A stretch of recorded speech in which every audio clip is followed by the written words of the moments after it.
Senhor. Possamos estar agora atentos à Tua Palavra, atentos ao que o Senhor tem a nos dizer através da vida do Mateus, Senhor. Possamos estar sendo edificados através da Tua mensagem e estar realmente aprendendo e praticando nessa noite, Senhor. Se eu te peço, no nome de Jesus, amém.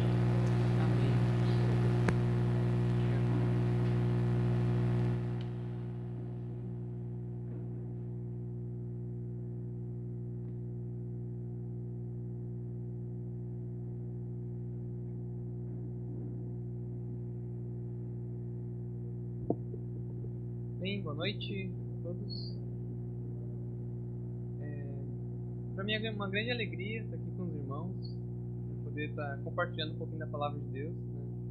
Né? Eu tinha comentado com a Bruna semana passada que a gente teve o nosso primeiro culto comum e assim, primeiro culto comum da igreja no ano. E como eu estava feliz de estar aqui, muito feliz de poder ter.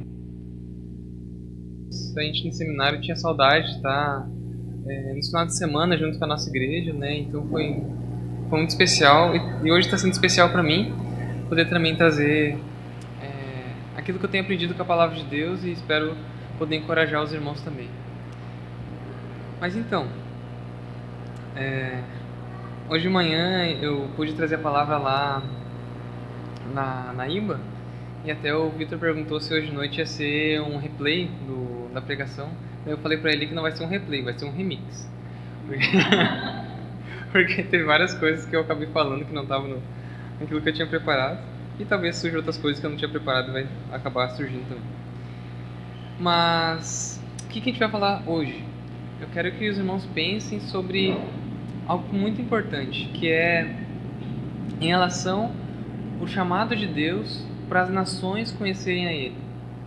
A gente sabe que Deus, na história, desde Abraão, Ele escolheu um povo, o povo de Israel, e foi trabalhando com esse povo, porque por meio dele, Ele abençoaria todas as nações da terra. Foi a bênção que Ele deu para Abraão, lá em Gênesis 12. Mas a grande pergunta é, será que as nações foram convidadas a se relacionar com Deus somente depois que o Espírito Santo desceu em Pentecostes, ou depois ainda quando o apóstolo Paulo, o apóstolo aos gentios, começou a evangelizar, fazer as viagens missionárias dele? Será que foi só naquele momento ou antes? O Senhor já estava convidando as nações para conhecer a Ele e ter um relacionamento com Ele.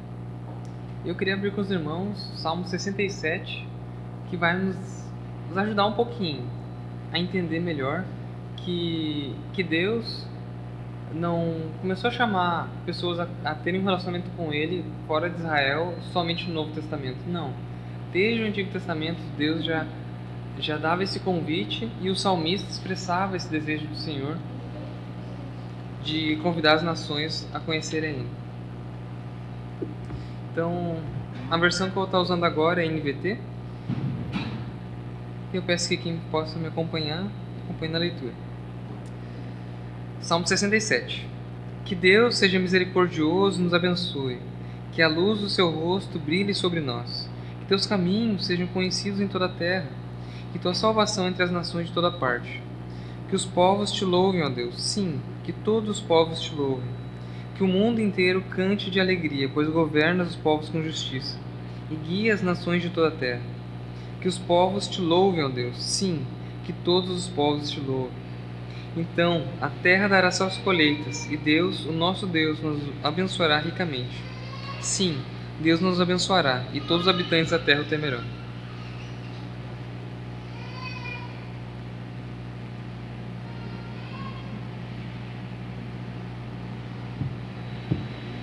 Então,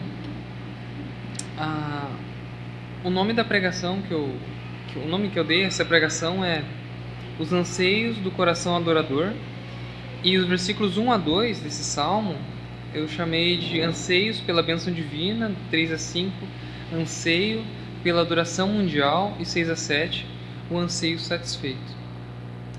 E eu acabei não comentando pela manhã, mas esse sermão eu baseei no estudo que um outro pregador trouxe, o Walter Kaiser Jr., e acabei lendo ele, e foi baseado em parte desse estudo, que ele relaciona vários textos do Antigo Testamento mostrando que Deus no Antigo Testamento também é o Deus da missão, o Deus que deseja que as nações o conheçam, que as nações se arrependam e queiram ter um relacionamento com Ele. Mas então, começando aqui no texto, a gente percebe no versículo 1 que o salmista ele faz um pedido a Deus. E é interessante que os salmos, todos eles são cânticos, são formas de se expressar em forma de música, para expressar sentimentos, expressar desejos, expressar vontades. Muitos salmos, como por exemplo o Salmo 23, Davi ele expressa sua confiança em Deus, sabendo que não importa qual situação que ele passar, ele vai ter o cuidado do Senhor. Não importa se ele passar por um vale escuro, um vale que ele chama de sombra da morte, onde ele se sente com muito medo, ele confia no Senhor. O Senhor cuida dele, não importa onde ele esteja. Em outros salmos que engrandecem ao Senhor, o salmo, se não me engano, o Salmo 150, louva a Deus pelas maravilhas da criação dele. Então, cada salmo expressa diferentes sentimentos do autor. Nesse salmo, o autor ele pede, começando ali no salmo: Deus seja misericordioso e nos abençoe, que a luz do seu rosto brilhe sobre nós.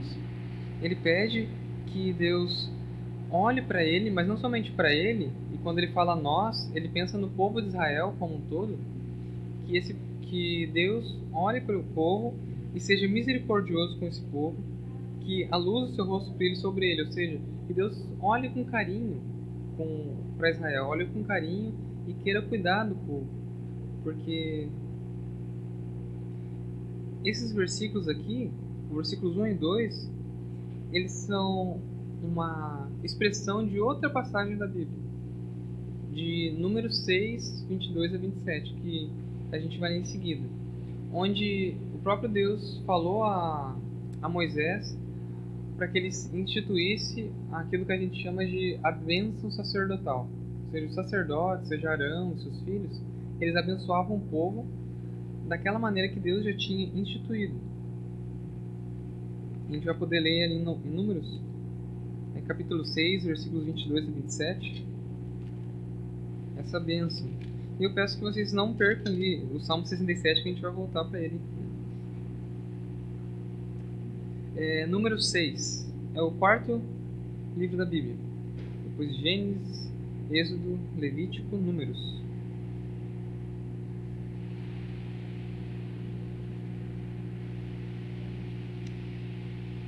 Então eu passo a ler Números capítulo 6, versículos 22 e seguintes.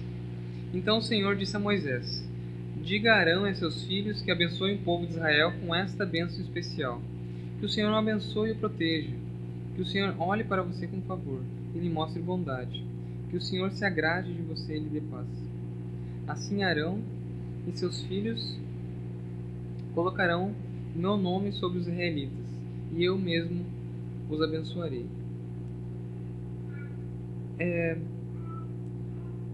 Essa versão que eu tenho aqui, ela é um pouquinho mais explicativa, um pouquinho mais dinâmica. Então pode ser que o texto entre o Salmo 67 e Números 24 e 25 principalmente possa ser um pouco diferente, mas na verdade os textos são muito semelhantes. Alguém com a NVI ou Almeida poderia ler essa passagem, por favor? O versículos 24 e 25 de Números 6.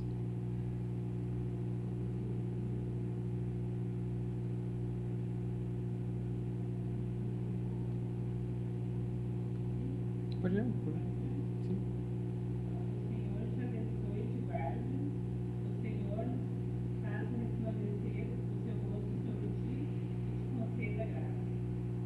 O Senhor volte para ti o rosto e te dê paz.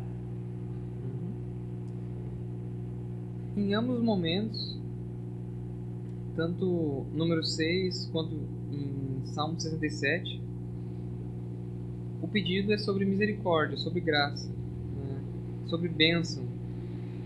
E é interessante porque o salmista ele olha para aquela bênção que é para o povo de Israel que Deus tinha ordenado para que os israelitas fossem abençoados dessa forma, que era a forma que Deus queria abençoar o seu povo, e ele clama essa bênção para ele sim, só que de uma maneira muito interessante. Porque se você for ver em número 6, a forma com que Arão iria se dirigir a Deus é Senhor. Pelo menos na minha Bíblia aqui está Senhor com as letras todas maiúsculas. Imagino que as de vocês também. Senhor tudo maiúsculo. Não sei se tem aqui. Não. Tá assim também? Tá assim. Tá assim. E lá no Salmo 67, Deus está com a primeira letra maiúscula ali como um nome próprio também. Imagino que seja assim. Como na minha Bíblia. E por que isso é relevante?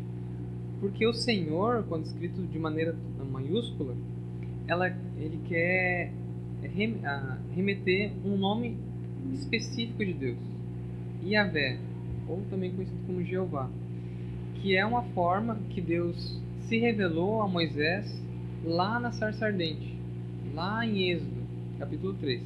Vamos dar uma passadinha lá, pra gente acompanhar.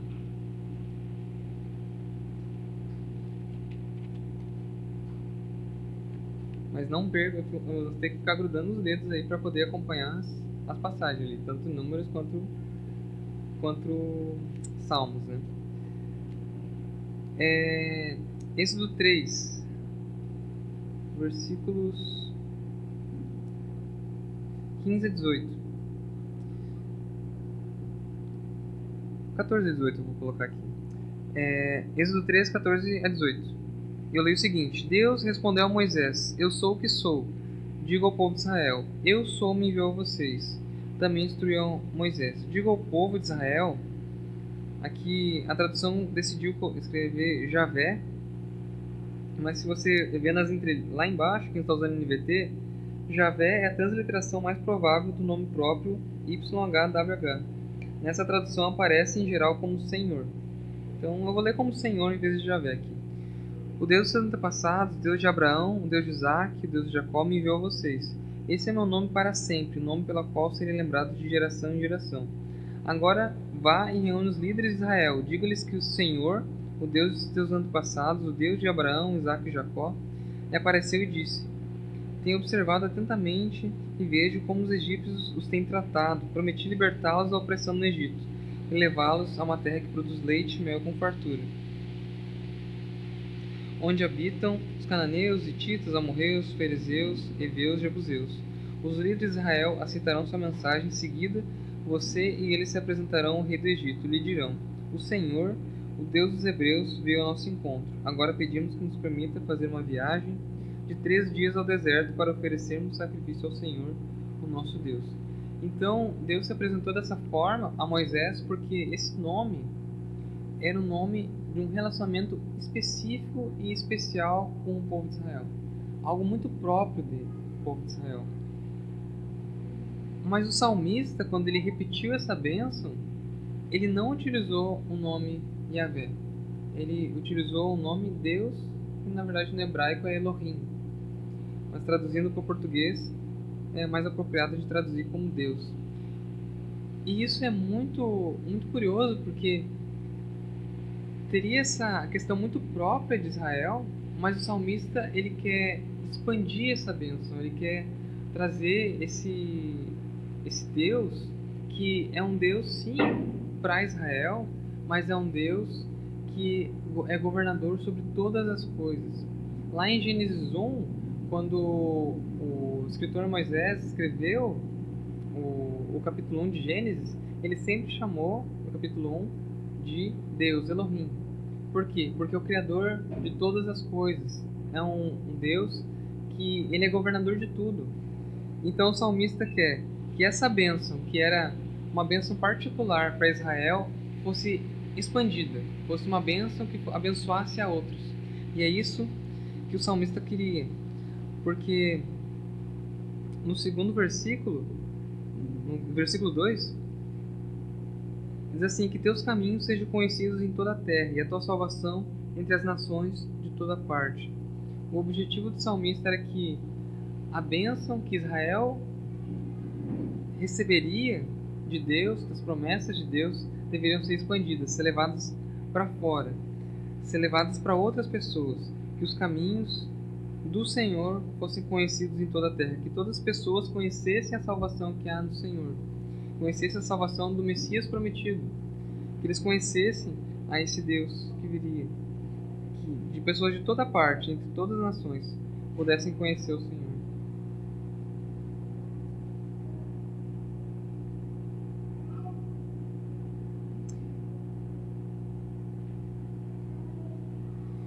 E o que será que a gente pode aprender sobre esse desejo do salmista?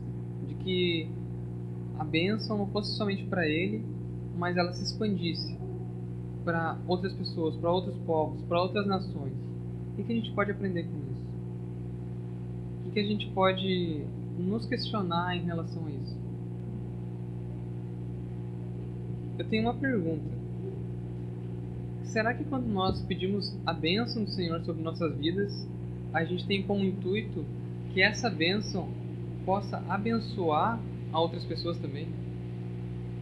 Será que a gente pede a bênção de Deus simplesmente para que sejamos abençoados? Que seja só um Deus para nós, para cuidar dos meus problemas, para ficar bem, para ficar tranquilo? Será que é dessa forma que a gente pede as bênçãos do Senhor para nossas vidas? Será que essa atitude, que é uma atitude egocêntrica, pensa só em si mesmo? Ou a gente pensa como salmista: eu vou pedir as bênçãos do Senhor para que outras pessoas sejam abençoadas também? Como que é o nosso coração? E não há nada errado a gente pedir as bênçãos do Senhor para alguma necessidade, seja material, seja espiritual, seja o mesmo no nosso corpo físico. Não tem problema. Deus, Ele deseja que a gente ore ao Senhor e peça a Ele. Que a gente peça que Ele nos ajude em nossas necessidades. A gente vê a instrução do Senhor Jesus para a gente insistir em oração, a gente não deixar de pedir, que bater na porta, ela será aberta.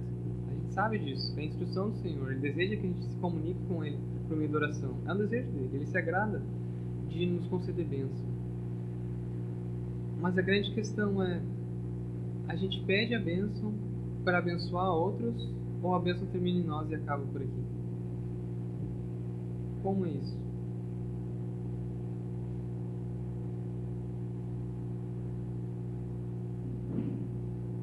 E é muito importante a gente, quando nós formos pedir algo ao Senhor, a gente deve pensar em como podemos usar essa bênção para abençoar outros. Que a nossa bênção seja uma bênção para outras pessoas. Por exemplo, a gente pode ter uma grande necessidade, por exemplo, um carro. É uma grande necessidade, é algo muito bom ter um carro, porque nos ajuda a nos locomover, a gente poder fazer as coisas que a gente precisa. Isso é muito bom. Mas se a gente recebe essa bênção, por que não oferecer uma carona, por exemplo? Abençoar outros com essa bênção que a gente recebeu. Por que não fazer isso? Por que não receber a bênção e abençoar outros? Em vez de a bênção ser só para nós, a gente espalha isso. Um outro pedido, por exemplo, um pouco menor, um celular. Eu preciso de um celular, que o meu tá ruim e tudo mais. E isso é necessário, a gente precisa. Às vezes em quando o celular nem funciona.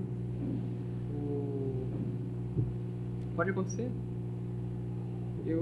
Até interessante que esse aqui, eu ganhei esse celular da empresa que eu trabalhava, porque o celular que eu tinha antes, ele era tão ruim que eu não conseguia nem testar os aplicativos da empresa que eu desenvolvi. Então eles tiveram misericórdia de mim e me deram o celular. E pela graça de Deus eu saí da empresa e eles deixaram eu usar o celular ainda. Então é bênção de Deus. Só que, por que a gente pode usar, por exemplo, um celular? A gente pode usar um celular para se comunicar com os irmãos da igreja, para saber como é que estão, como é que vai. A gente não necessariamente vai na casa da pessoa, mas a gente pode se comunicar com ela pelo celular, ou mesmo saber como vai nos colegas de trabalho, outras pessoas que a gente tem relacionamento, para poder falar do Evangelho, usar as redes sociais para isso também. Então, olhar aquilo que Deus nos dá de bom como uma ferramenta para propagar o Evangelho, para poder tornar o nome de Deus conhecido, para abençoar os irmãos. Há muitas coisas que a gente pode fazer. E se por outro lado, as necessidades que a gente tem, por exemplo, são de saúde, que muitas pessoas ao nosso redor têm necessidade de ter um corpo saudável, que está passando por um momento difícil, a gente deve pedir, sim, rogar ao Senhor por um corpo saudável, um corpo que funcione adequadamente. A gente deve fazer isso. Para que as respostas das nossas orações também sejam um testemunho do Deus vivo que nos guarda, que nos cuida. E a gente pode testemunhar a outras pessoas desse cuidado especial de Deus também para conosco. E poder testemunhar do Evangelho, que sim, temos confiança no Deus verdadeiro. Mas se por outro lado, Deus responder não às nossas orações, a gente ainda assim vai poder confiar no Senhor. Porque se Ele não conceder a saúde que tanto desejamos, a gente pode testemunhar da confiança que temos no Senhor em meio às tribulações também. A gente pode confiar no Senhor. E em meio a tudo isso a gente pode render glória, mesmo com não, mesmo com sim. Tudo a gente pode render glória ao Senhor. E tem dois exemplos sobre isso. Que um exemplo muito conhecido aqui da igreja, que é o exemplo do Lucas da igreja de Campo Bom, que sofreu durante não sei se chegou a 2 anos no hospital, de muita dificuldade com o intestino dele, que não estava funcionando, que teve que fazer várias cirurgias, passou muito tempo lá.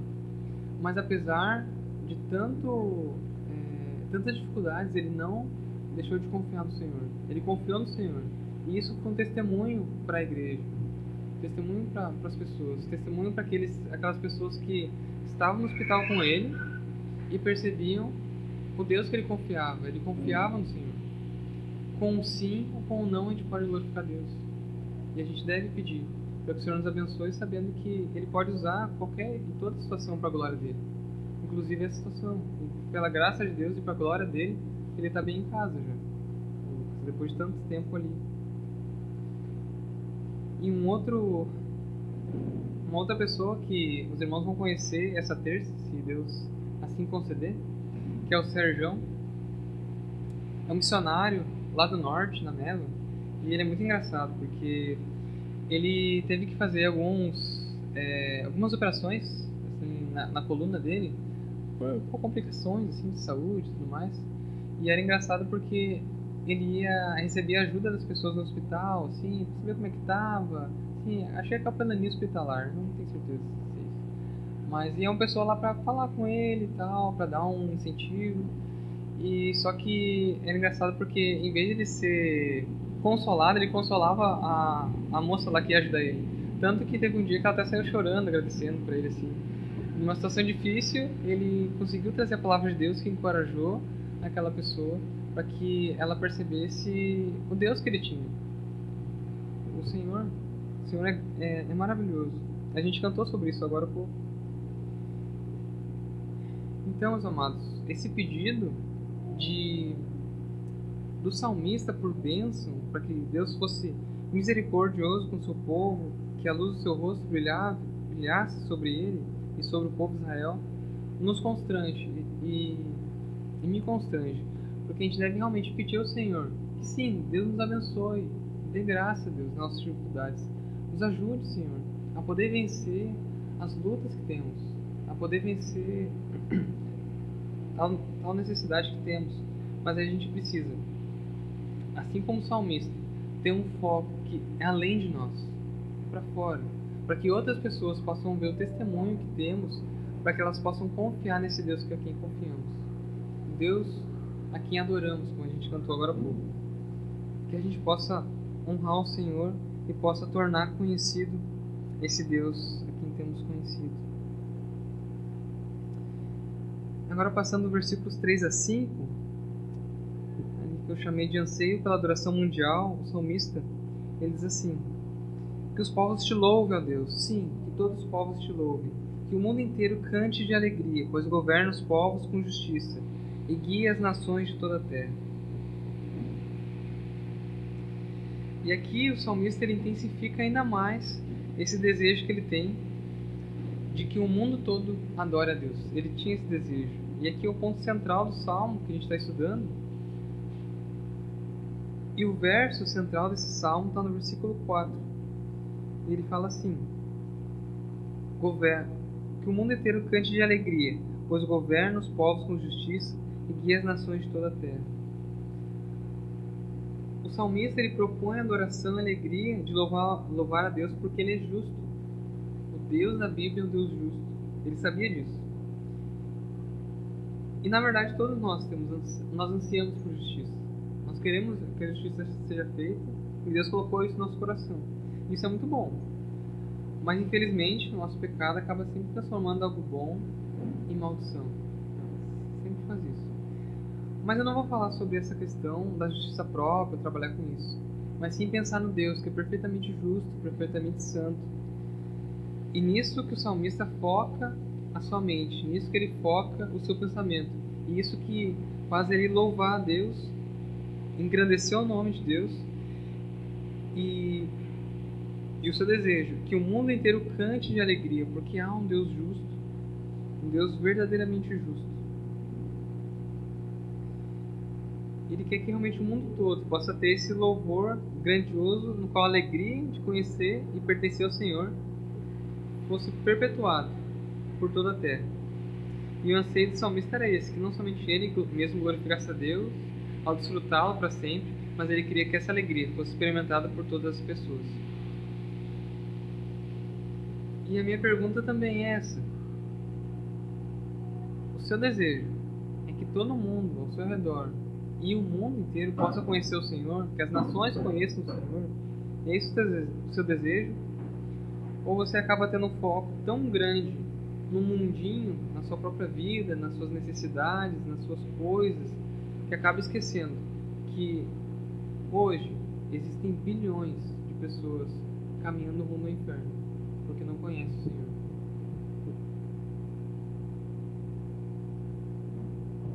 Uma coisa eu preciso dizer a você: se você é crente, é porque alguém pregou o evangelho para você. Isso não veio por hereditariedade, assim, porque meu pai é crente, eu sou crente, porque minha mãe é crente, eu sou crente. Não. Foi pregado o evangelho, seja pelos pais, seja por um conhecido, seja por um amigo, seja num acampamento, talvez. De alguma forma, alguém veio até você, pregou o evangelho e você foi salvo. Ponto. Se você conhece o Senhor, foi assim. Não existe outra forma pela salvação, porque a salvação vem pelo ouvir o evangelho. A gente tem que ouvir o evangelho. Não é estar junto com uma pessoa crente e é crente, não. Ouvir o evangelho e se arrepender e crer nesse evangelho salvador. E nós, assim como o autor do Salmo, a gente deve ter esse anseio para que mais pessoas venham conhecer o Senhor. Venham conhecer esse evangelho salvador. Esse evangelho que restaura a comunhão das pessoas com o Deus Criador. Não há outra forma de restauração de relacionamento com Deus. Não existem outros caminhos para Deus. Existe só um caminho. Esse caminho é Jesus, que Ele é o caminho, a verdade e a vida. Ninguém vê ao Pai a não ser por Ele. Não há outra forma. Somente essa forma, a salvação. Somente dessa forma. E queridos, a gente não sabe quem vai se converter. A gente não sabe quem ao nosso lado vai se converter, quem em outros lugares vai se converter. Mas é nossa responsabilidade pregar o Evangelho. Porque Deus tem escolhido pessoas de muitos lugares. E a gente não sabe quem são as pessoas que vão escutar o Evangelho e vão ser salvos.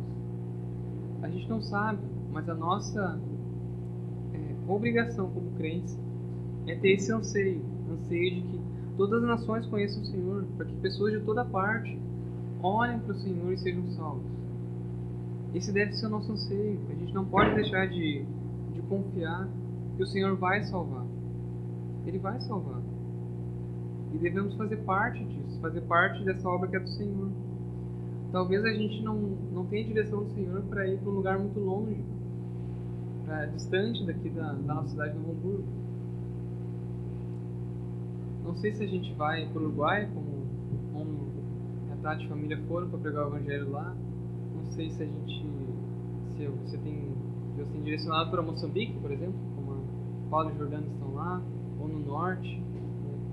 A gente não sabe se Deus tem direção para isso. Talvez Deus não tenha. Talvez Deus, não, fica aí mesmo, tá tudo certo. E não tem problema. Ele direciona de maneiras diferentes, pessoas diferentes.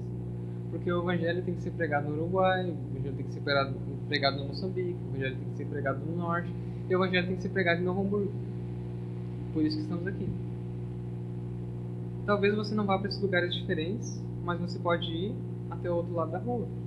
Pode conversar com colegas de trabalho, pode conversar com um vizinho, um amigo. Você pode conversar. Porque o evangelho é tornado conhecido através da exposição dele, por aquilo que você fala.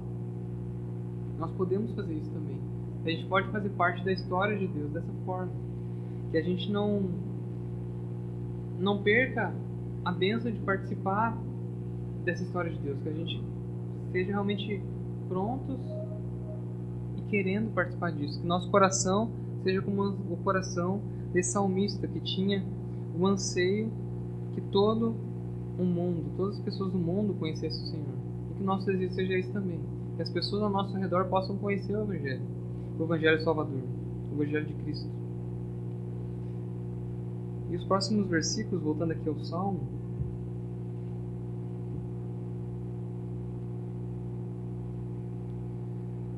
versículos 6 e 7. Então a terra dará suas colheitas, e Deus, nosso Deus, nos abençoará ricamente. Sim, Deus nos abençoará, e todos os habitantes da terra o temerão. E aqui é muito interessante, porque dependendo da versão que você for escolher, vai ter um pouco diferente esse versículo. Na Almeida, por exemplo, que eu li hoje de manhã, é assim: a terra deu seu fruto, e Deus, o nosso Deus, nos abençoa. Abençoe-nos Deus, e todos os confins da terra o temerão. E não sei se você percebeu, mas aqui é um pouquinho diferente do versículo da NVT. Eu li na Almeida e da NVT de novo. Então a terra dará suas colheitas, e Deus, nosso Deus, nos abençoará ricamente. Sim, Deus nos abençoará, e todos os habitantes da terra o temerão. É interessante porque parece que uma está no futuro, outra está meio que concluído, a versão assim, mas por que tem essa diferença de versão? Porque a língua que foi escrita, a Bíblia, pelo menos essa parte do Antigo Testamento, boa parte do Antigo Testamento, é o hebraico. O hebraico é diferente do português, assim como o inglês é diferente do português, o espanhol é diferente do português também. Cada um tem suas particularidades. E se eu vou dar uma explicação, mas se eu estiver errado, o pastor Roberto pode me explicar depois, pode explicar melhor. Mas o hebraico não tem presente, passado e futuro. Não tem isso. Ele tem algo que é chamado de aspectos, no qual tem coisas que eu tenho certeza, seja no futuro, seja no presente, seja no passado, mas tenho certeza que está tudo certo, com certeza está certo. E tem coisas que são possibilidades, seja no futuro, seja agora, seja no passado. E dependendo do contexto, você vai saber se essa coisa está no futuro, no presente ou no passado. Então, os tradutores têm esse belo desafio de traduzir isso para português. Então, alguns escolhem para o futuro, outros para o presente e outros para o passado. Então, tem esses desafios aqui. Mas o que eu queria chamar a atenção é que o salmista escolheu isso que é certo. É certo que o Senhor dará suas colheitas, é certo que Deus, o nosso Deus, nos abençoará ricamente, é certo que sim, Deus nos abençoará e todos os habitantes da terra o temerão. É como eu disse antes, é um anseio satisfeito. Ele tinha certeza que isso vai acontecer. Ele não tinha dúvidas. Ele não tinha dúvidas que Deus abençoaria o povo de Israel para que eles abençoassem a outras pessoas. Ele tinha certeza que Deus ia abençoar eles ricamente. Ele tinha certeza que os habitantes de todos os confins da terra conheceriam o Senhor. Só que ele não sabia quando isso ia acontecer.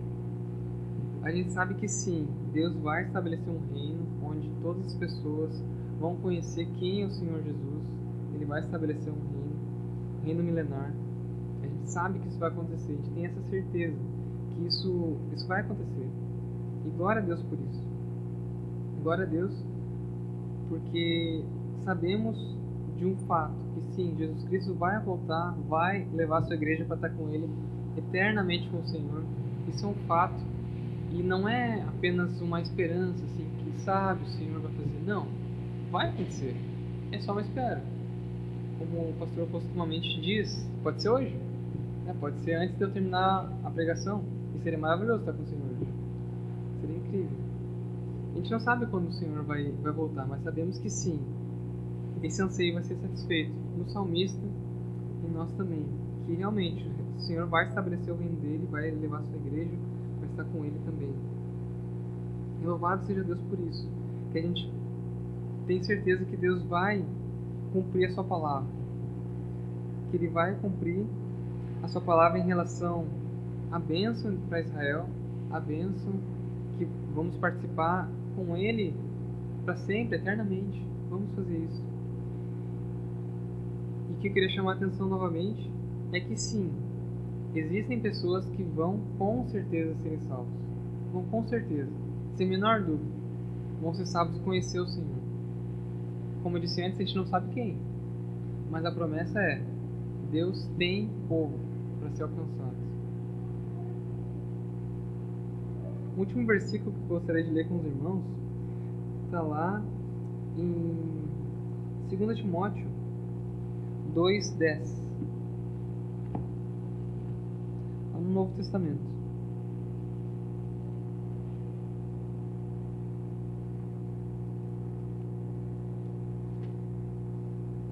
Segunda carta de Timóteo, o apóstolo Paulo fala algo muito importante de como ele se portava na proclamação do Evangelho, como ele se portava. E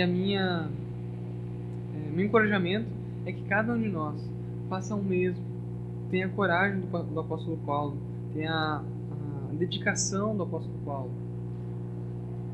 o amor que ele tinha pelo Senhor e pelos eleitos.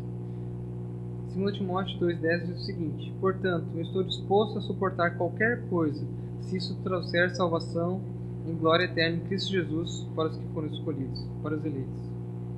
O apóstolo Paulo estava disposto a sofrer qualquer coisa. Se você quiser conhecer um pouquinho melhor sobre essas coisas, dá uma olhadinha lá em 2 Coríntios 11. Tem bastante coisa lá. Tem bastante coisa que ele sofreu. Tribulação de todos os tipos. Açoitamento, naufrágios. Nossa, muita coisa. Não necessariamente a gente vai passar por isso, mas a gente tem que ter essa disposição de levar o Evangelho àqueles que vão conhecer o Senhor. Mesmo que a gente pregue o Evangelho e as pessoas rejeitem, paciência, acontece isso. Mas a palavra foi pregada, a nossa responsabilidade foi feita. Porque a gente não converte ninguém. Quem converte da justiça, pecado do juízo, é o Espírito Santo. É o Espírito Santo, não é nossa responsabilidade fazer isso. Nossa responsabilidade é o quê? Pregar o Evangelho. É isso que precisamos fazer. Para que a gente tenha esse coração também, como do salmista, de que todas as pessoas conhecessem Ele. As pessoas ao nosso redor não pudessem passar por nós sem conhecer o Senhor. Que a gente tenha esse desejo também, para que o Evangelho seja conhecido e Deus seja glorificado por meio de nossas vidas. Mas eu não poderia deixar de falar também, porque eu não conheço o coração de ninguém aqui, somente o Senhor sabe. E é importante você olhar para dentro e pensar: será que eu conheci o Senhor já? Será que eu já me relacionei com Deus? Será que eu já confiei na salvação que há em Cristo Jesus? Será que eu me arrependi dos meus pecados alguma vez? E se por acaso isso não aconteceu com você, se coloque diante do Senhor. Se arrependa dos seus pecados. Confie no Senhor. Porque a gente não sabe quando Ele vai voltar. Ele vai voltar em breve. Ele fala isso na sua palavra. Devemos nos arrepender e confiar no Senhor para ter um relacionamento eterno com Ele. E isso só se dá por meio de Jesus. Cada um de nós tem essa responsabilidade de nos arrependermos e confiarmos no Senhor. E aqueles que já conhecem a Deus, que proclamemos o Evangelho, que façamos isso, para a glória de Deus e para a nossa alegria. Porque eu tenho certeza, irmãos, que dificilmente há uma alegria maior do que levar outra pessoa a conhecer o Senhor Jesus. É difícil. Algo mais feliz que isso. Uma nova vida. E eu não sei como é a a questão de ter uma nova vida, um filho ainda, mas ele está chegando. Mas certamente uma alegria tão grande quanto de ver uma nova vida espiritual, porque além da que a pessoa tenha a vida natural, a vida da carne, tem uma vida espiritual, uma vida eterna de relacionamento com Deus. E isso a gente pode participar se a gente pegar o Evangelho. Vamos orar? Senhor, muito obrigado, Deus. Muito obrigado pela Tua palavra, que nos encoraja tanto a participar dessa obra que é Tua, dessa missão que é Tua, de tornar o Evangelho conhecido em todo mundo. Obrigado, Senhor, por essa igreja, que é uma igreja que ama o Senhor, que quer tornar o Teu nome conhecido, Deus. Temos podido participar de tantas formas por esse mundo, da proclamação do Evangelho, por meio de irmãos nossos, missionários, que têm podido proclamar a Tua palavra, Deus. Te louvamos por isso e te pedimos, Deus, nos ajude a proclamar também a Tua palavra aqui na nossa cidade, Senhor. Que pessoas ao nosso redor conheçam o Senhor, que pessoas sejam libertas da escravidão do pecado, Senhor. Pessoas sejam libertas da escravidão a engano, Senhor. Engano de religiões falsas, Deus, buscando ao Senhor de uma maneira equivocada, pensando que por suas próprias obras haveria salvação, mas não há salvação fora de Jesus. Somente Cristo pode salvar, somente o sacrifício de Jesus é salvador. E a pessoa precisa confiar nisso, somente nisso. Nos ajuda, Senhor, a podermos ter coragem de poder proclamar o Evangelho, sermos participantes dessa obra maravilhosa e ser participantes da alegria de ver pessoas conhecendo o Senhor. Eu te peço por isso, Deus. Obrigado pela Tua palavra. Em nome de Jesus. Amém.